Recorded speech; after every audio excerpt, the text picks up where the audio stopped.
আজকে গঙ্গা পুজো দেখতে গিয়ে হঠাৎ গাড়িতে কি এমন হয়ে গেল যেটা আধ ঘন্টার জন্য আমাদের দেরি করতে হলো। আর সেখানে গিয়ে কি দেখলাম কি খেলাম চলো তোমাদের সাথে সবটাই শেয়ার করবো।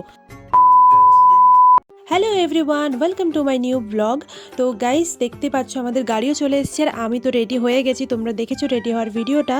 তো গাড়িতে কিছুই হয়নি, গ্যাস শেষ হয়ে গেছিলো, তার জন্য দোকানে দাঁড়িয়ে দাদা গ্যাসটা ভরে নিয়েছিল।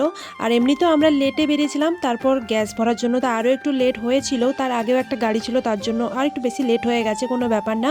দেখতে দেখতে আমরা কিন্তু পৌঁছেই গেছি সেই জায়গাটায় যেখানের জন্য এতক্ষণ আমরা ওয়েট করেছিলাম।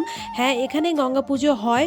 যাদের বাড়ি হলদিয়াতে তারা নিশ্চয়ই এই জায়গাটা চেনো, এটা হচ্ছে পাতিখালি। আর সামনে যে যাচ্ছে সে কিন্তু বৌদি, আর আমিও কিন্তু বৌদির পেছন পেছন চলছি, কারণ আমি এই জায়গাটা চিনি না। আর বৌদির সামনেও দিদি দাদাবাবু অনেকেই আছে। ও মাই গড, এখানে গাইস শুধু ভিড়টা দেখো। আর ওইখানে যে হলুদ পেপার দিয়ে যেগুলো আছে ওখানে স্নান করে চেঞ্জ করার জন্য এটা করেছে। আর প্রচণ্ড ভিড় এখানে। আগে থেকে দুটো দিদি দাদাবাবু তাদের বোন তারা আগে থেকে চলে এসেছিলো, তো তাদেরকে আমরা খুঁজে পাচ্ছিলাম না বলে ওখানে দাঁড়িয়েছিলাম। আর দেখাবো আমি কোন দিদিটার জন্য ওয়েট করছিলাম। ওই যে দেখতে পাচ্ছ ওই দিদিগুলো আগে থেকে এসেছিলো, ঠিক আছে, ওদের জন্যই আমরা ওখানে দাঁড়িয়েছিলাম, খুঁজে পাচ্ছিলাম না। আর দেখো গাইস, এত ঠান্ডার মধ্যে এরা জলে কী করে স্নান করছে বুঝতে পারছি না। আমিও করতাম, কিন্তু আমি বাড়ি থেকে স্নান করে এসেছি, কারণ আমি তো জানতাম না আসবে বলে। আমাকে হঠাৎ করে বললো যে যাওয়া হবে, বৌদি বললো আমাকে, তো আমি স্নান করেছি, করেই জাস্ট রেডি হয়ে চলে এসেছি, নয়তো আমি যেতাম। আর এখানে আরশি বলছে মা আমিও স্নান করব, কিন্তু বুঝতেই পারছো এত ঠান্ডার মধ্যে বাচ্চাকে তো আর নামানো যায় না। তো ওখানে দিদির মেয়ে দাদাবাবু সবাই, ওখানে দিদির ছেলে সবাই ওখানে আনন্দ করে কত সুন্দর স্নান করছে, শুধু আমারই আফসোস হয়ে গেল। ঠিক আছে চলো, কোনো ব্যাপার না, আবার আগের বছর হলে আবার চেষ্টা করব আসার, যদি ভাগ্যে থাকে অবশ্যই হবে। কিন্তু এখানে প্রচণ্ড কাদা, তুমি যদি স্নান করতে নামো তো তোমাকে আবার জল এক্সট্রা করে আনতে মানে তুলে আনতে হবে, যার জন্য তোমাকে পা ধুতে হবে। আর দেখো গাইস, আমি একটু আমার বদনটা দেখিয়ে দিলাম, চুল টুলের অবস্থা তো দেখতেই পাচ্ছ। আর ভিডিও করতে করতে ক্যামেরা তার আমার ফ্লিপ হয়ে আমার দিকে ঘুরে গেছে, আমি ব্যাপারটা বুঝতে পারিনি, তারপর বুঝতে পারলাম।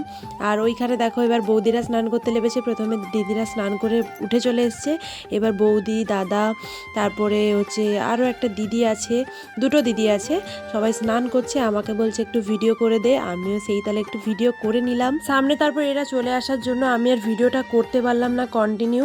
তো আমরা সবাই বসেছিলাম, পাশে যারা আছে ওদের স্নান হয়ে গেছে, আমরা ওই জন্য ওখানে বসে বসে জাস্ট এমনি জাস্ট হাওয়া খাচ্ছিলাম, নদীর ধারে তো প্রচণ্ড হাওয়া। তারপর সবাই স্নান টান করে অনেক পরিশ্রম হয়ে গেছে, তার জন্য আমরা সবাই গোল করে বসে পড়েছি খেতে।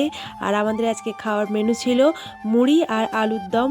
হঠাৎ করেই যেহেতু প্ল্যানিং হয়েছে তাই বেশি কিছু কেউ করতে পারেনি, মুড়ি আর আলুর দমই হয়েছে। কিন্তু এখানে একটা ইন্টারেস্টিং ব্যাপার হচ্ছে, তোমরা দেখলে তরকারিটা কি দিয়ে দিদি তুলছে।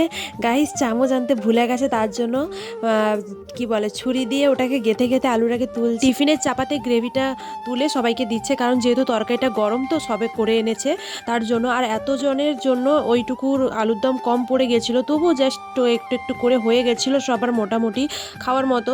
তো এখনও কিন্তু দুজন বাকি ছিল, দাদাবাবু আর একটা মেসোমশাই বাকি ছিল।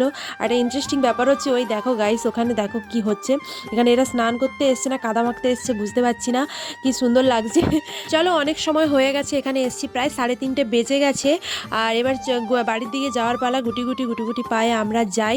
আর দেখো গাইস এখনও কত ভিড় আছে। তো তোমরা ভিডিওটা পুরোটা দেখলে তোমাদের কেমন লাগলো সবাই একটু লাইক কমেন্ট শেয়ার সাবস্ক্রাইব করে দেবে। ইউটিউব থেকে দেখলে আর ফেসবুক থেকে দেখলে কি করতে হবে, হ্যাঁ ফলো করতে হবে। তো চলো দেখা হচ্ছে নেক্সট ব্লগে, ততক্ষণ ভালো থেকো সবাই, টাটা।